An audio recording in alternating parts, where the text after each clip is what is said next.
Welcome to the deep dive. Ever found yourself, stuck in a disagreement at work, maybe wishing you had a better way to handle it? Mm-hmm. It happens all the time. Exactly. Well, today we're trying to unlock some tools for that. Our mission, really, is to equip you with some powerful ways to navigate what is, let's face it, one of the trickiest parts of professional life, Yeah. disagreeing effectively. Yeah. Think of this as your shortcut, maybe, to being genuinely well-informed on how to handle those moments when you just don't see eye to eye with someone. It's so true. Disagreement often gets, well, a bad rap, doesn't it? People see it as negative. Right. Conflict avoidance. But actually, if you look closely, it's often the pathway, the forge, maybe, where better ideas and sharper solutions get hammered out. Okay. And even stronger relationships, believe it or not. And this is the really crucial bit, if you handle it skillfully. Okay, so let's unpack that skill aspect. Ah. Our sources, they're pretty clear on this. Effective disagreement isn't really about avoiding the conflict itself. No, definitely not. It's more about mastering skillful communication. And one really foundational approach seems to be acknowledging the other person's point first. Show you've heard them, even if you're about to offer something different. Exactly. It sets a different tone immediately. Like, you might say something like, Graham, that's a good suggestion, and I appreciate you bringing it up. Right now, though, I feel we also need to consider the other stakeholders, perhaps. Or maybe I hear what you were saying about the current process, acknowledging their point, and, well, we feel differently. Our analysis suggests this new approach is actually significantly more efficient. It sounds simple, but that acknowledgement piece feels key. It is. And what's really fascinating, I think, is how just changing the phrasing slightly can, instantly diffuse tension. Yeah. We also see in the sources the power of expressing neutrality or maybe uncertainty. So instead of a flat out, you're wrong. Which puts people on the defensive immediately. Right. You could try something like, George, I'm not sure I see it that way anymore. Or maybe even something more nuanced like, I partially agree, or I partly agree, but. The partly agree, that feels useful.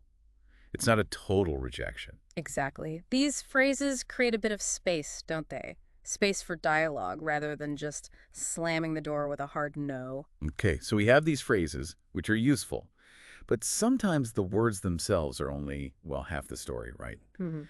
Our deep dive also reveals that how you disagree, and maybe when you choose to do it, can be just as impactful, maybe even more so, Yeah. than the specific words. Absolutely. Context is everything. And one piece of advice that comes through strongly is to pick your moment. Privacy is often better. Yes, very much so. Especially, as we'll see, depending on the cultural context, public disagreement can be really difficult in some places. That's a good point. And another critical tip, always try to disagree on actions or ideas, not on personality traits. Oh, that's huge. So important. Right. So instead of saying something like, you just don't understand my suggestions, which is quite accusatory, Yeah, it puts the blame squarely on them. you could sort of take responsibility yourself, maybe say, I don't think I'm explaining my suggestions very well. It completely reframes it, doesn't it? Makes Yeah. it about the communication, not the person. It does. It shifts it towards a shared problem, the explanation, rather than a personal failing.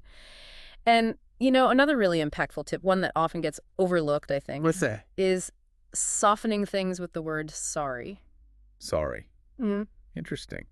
How does that work without sounding like you're apologizing for your opinion? Well, that's the key. It's not usually an apology for your viewpoint. It's more like acknowledging the potential awkwardness or the difference of opinion itself. Ah, I see. So even a simple, sorry, but on this occasion I don't agree, it just seems to create a better atmosphere. It takes the edge off. Okay, so it's like signaling you value the relationship, maybe, even though you disagree on this point. Exactly that. You're acknowledging the potential discomfort, the friction, and that instantly disarms defensiveness. It makes it feel less like a fight and more like, okay, we have different views, let's talk. That's a really fantastic point.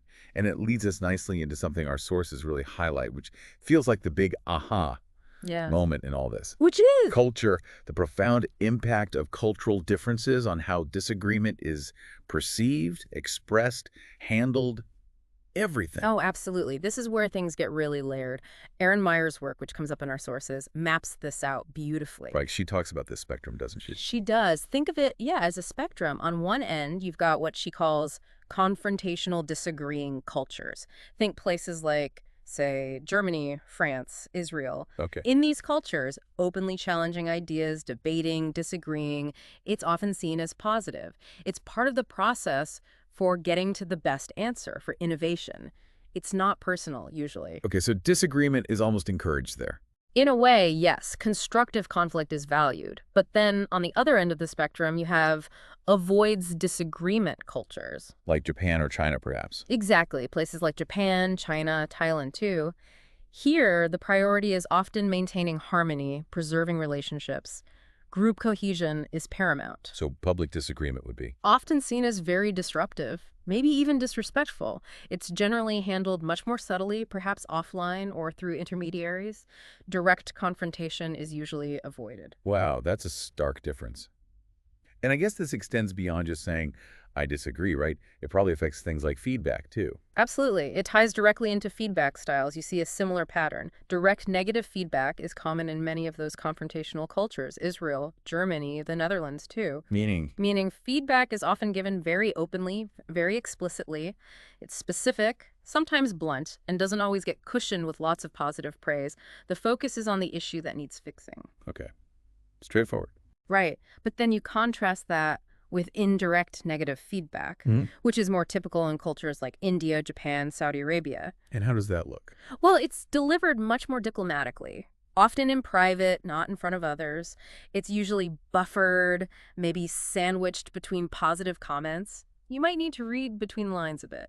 So the message is there, but it's softened significantly. Very much so. The emphasis is on delivering the message without causing the recipient to lose face or damaging the relationship. This cultural lens is fascinating. It changes everything. It really does. And if we connect this to the the bigger picture of communication, even basic persuasion styles vary culturally. How so? Well, think about how you build an argument. Our sources talk about principles first persuasion.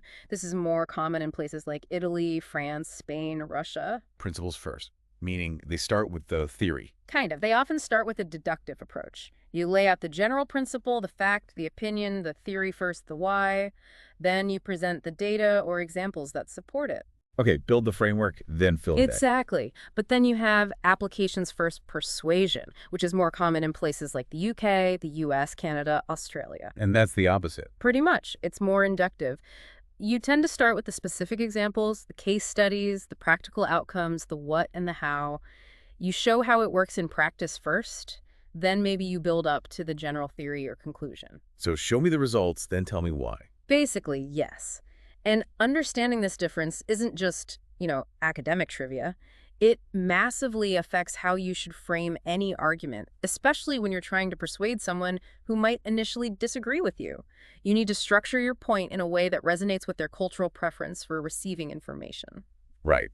If you're using an applications first argument with someone expecting principles first, you might lose them before you even get to your main point. Precisely. They might be thinking, okay, but what's the underlying logic here? Or vice versa. Okay, so wrapping this all together, what does this mean for you listening, for us in our daily work lives? Well, I think the main takeaway is that disagreement isn't just this unavoidable negative thing that happens. Right. It's actually a skill, a complex one. Exactly. It's a skill you can learn and master. And a huge part of that mastery comes from understanding how to voice different opinions effectively, knowing when is the right time and where is the right place.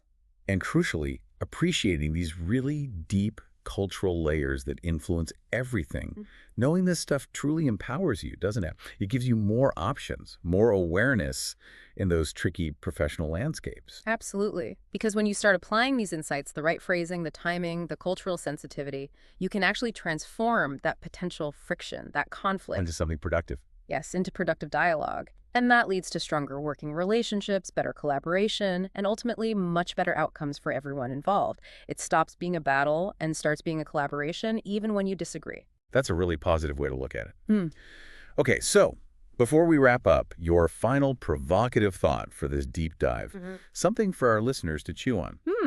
Okay. How about this?